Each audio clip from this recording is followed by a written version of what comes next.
I'd like to turn our attention to limits that could be infinite. And now it's easy to see a limit from a graph. And here's a graph of a hyperbola, it turns out to be. And the dotted lines that go horizontally are called horizontal asymptotes, and we'll deal with that in a different video. Those are related to limits as x goes to infinity. But for now, let's focus on the vertical asymptotes. So as a graph, we could label this as an asymptote, A-S-Y-M-P-T-O-T-E. I have no idea where that word comes from. Okay, probably has some Greek origin, who knows. Anyway, on a graph, it usually indicates there's division by zero, something that breaks it up.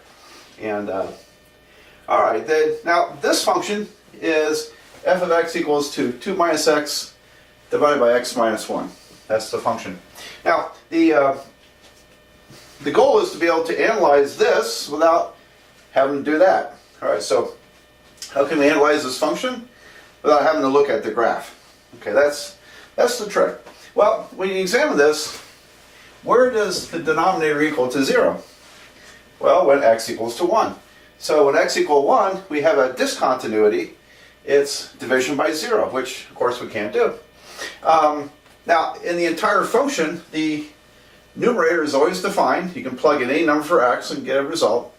And the denominator is always defined for any number you plug in except for x equals 1. So it's going to be continuous everywhere except for right here. So there's a discontinuity, but it's not a removable discontinuity. In other words, it's not a hole in the graph. And so the next question is, well, what happens as the limit approaches that number?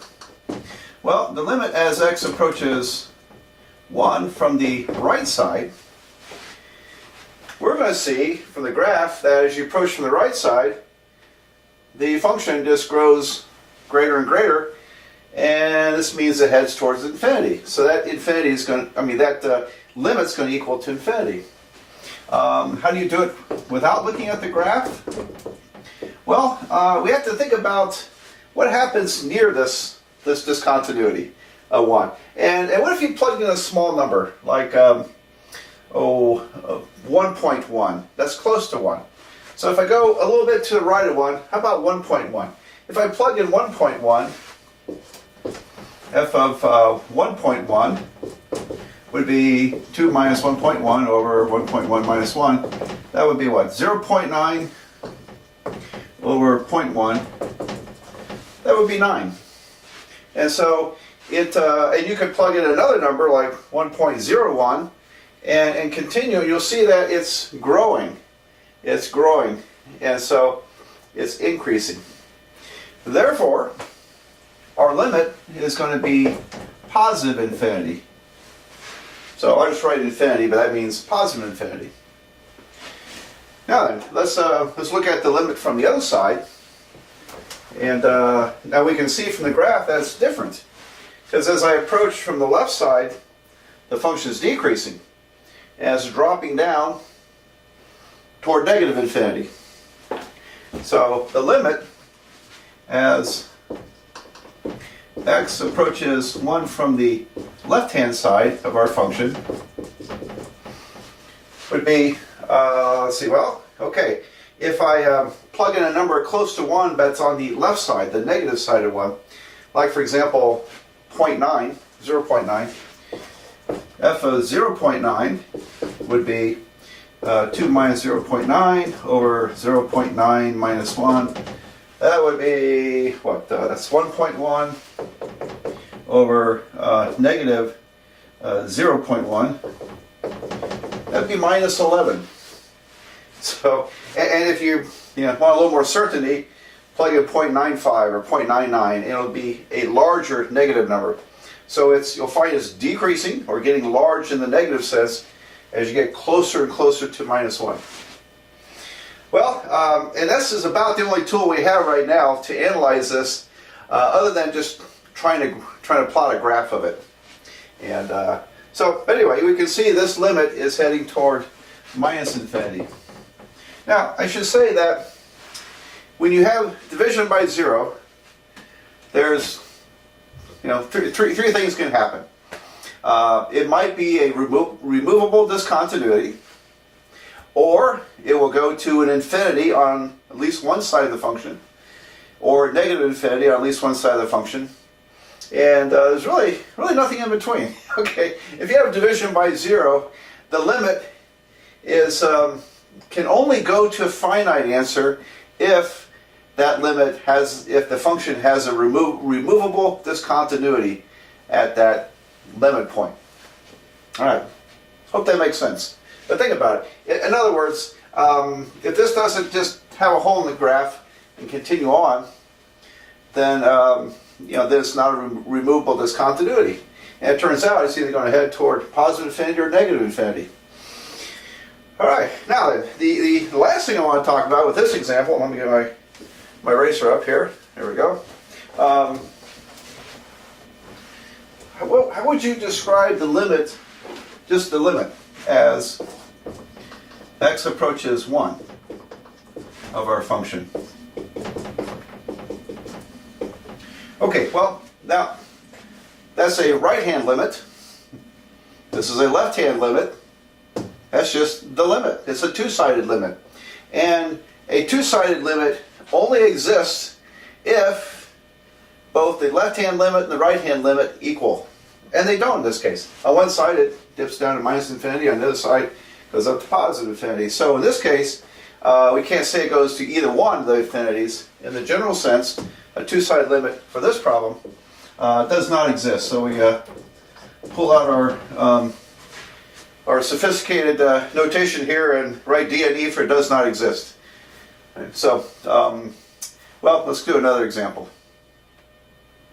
Here's another one of my many favorite functions. I call it a volcano function because it swoops in like this, but there's a hole in the middle because of this discontinuity. So the function from the graph looks like it's continuous everywhere except for right there at the vertical asymptote.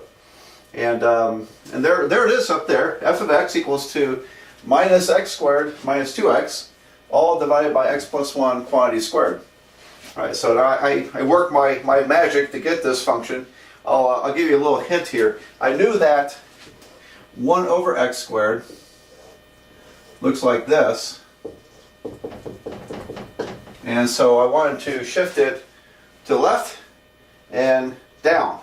So shifting it to the left made it 1 over x plus 1 quantity squared, and then down, subtract 1. And then if you simplify this fraction, combine these terms together, you'll get this function here. So that's where I got it from, in case you're wondering how I knew this. All right, now, so the neat thing about calculus is that when we get to applications of calculus of the derivative, at some point you're going to study graphing functions. And you're going to learn all the tools of graphing that anybody in the world knows when it comes to graphing in the XY plane. So you can actually become a world-class expert in graphing from Calculus 1. Isn't that amazing? Because I don't think there's anything else to learn about graphing in calculus that we can think of. So anyway, I'm not get too far afield here. So the question becomes, if I had this function but did not have the graph, how would I analyze it? And we know there's a discontinuity at minus 1.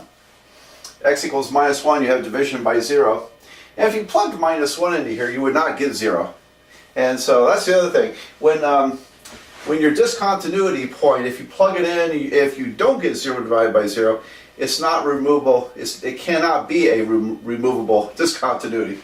Get a little tongue-tied there. But then we still may be interested. So what happens as you get close to our point of discontinuity? Is it going to infinity? Is it negative infinity? Does the limit exist from both sides?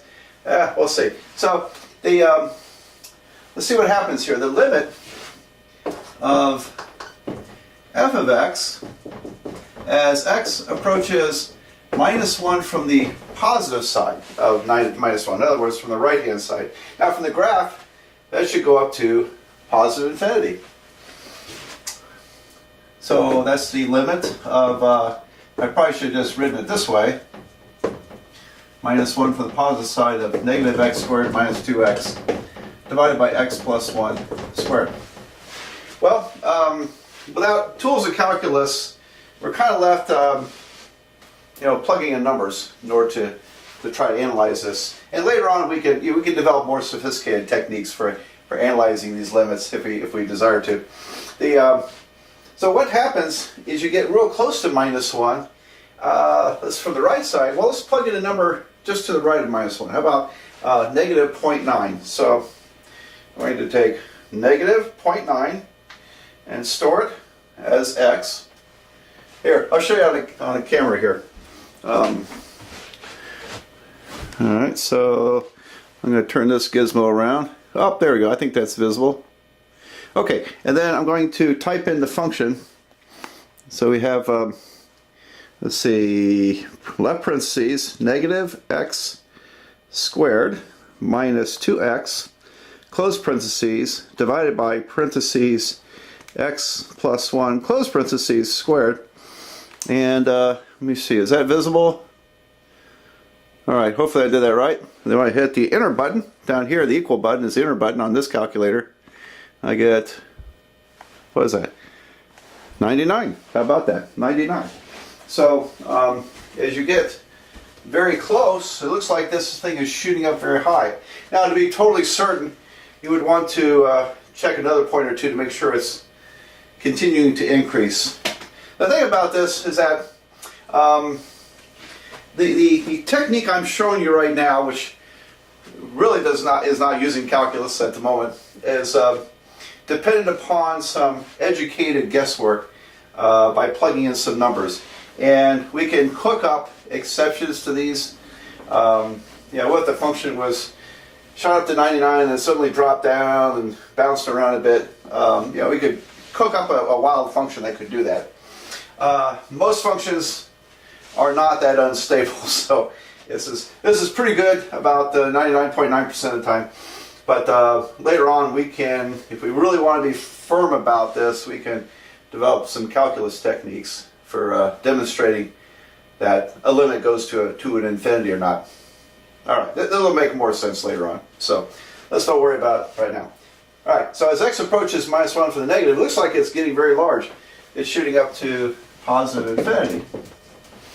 And then when we go from the left-hand side, so the limit as x approaches minus 1 from the left-hand side, so I have a x arrow negative 1 with a negative sign here of my function, negative x squared minus 2x over x plus 1 squared.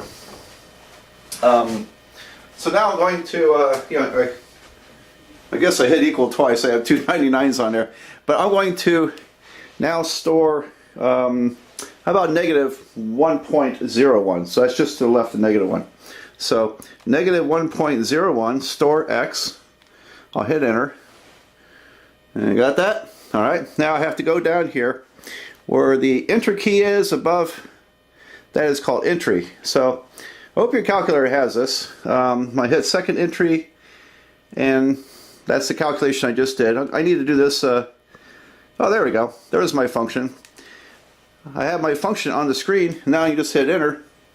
See it? I hit enter, I'll get an answer. What was it? Oh, wow. 9,999. Okay. I just realized that I punched it. I didn't punch it minus 1.1. I punched in negative 1.01. It was even closer than the 0.99 over here. So that's why I got a number that's even bigger. So I got 9,999, which is pretty big. And for this function, which does not appear to have any stability to it, it seems to be a pretty good practical conclusion here that the limit as we go to the left is also positive infinity. Alright, so a little recap. Yes, of course, from the graph, we know what these limits are. We can look at them and tell. And but I think you need some kind of way right now to get those limits without going through trying to graph it. Okay. So now later on we'll learn the techniques of graphing. We'll learn some applications of derivatives, and so there may be some more rigorous and reliable ways to determine these limits. So I didn't want to have a false impression that plugging in numbers always gives you the right result, but it will just about most of the time. All right, so anyway. Now, what about the limit? The limit as x approaches -1. Now, here's my two-sided limit. If I don't put the plus or minus up there, that means I'm looking at it from both sides. And in this case, I'll just write f of x. They were both infinity. So this does have a limit, and it's positive infinity. So the two-sided limit holds, and there you go. So, all right, well, that's that. I want to give you at least one more example of this kind of limit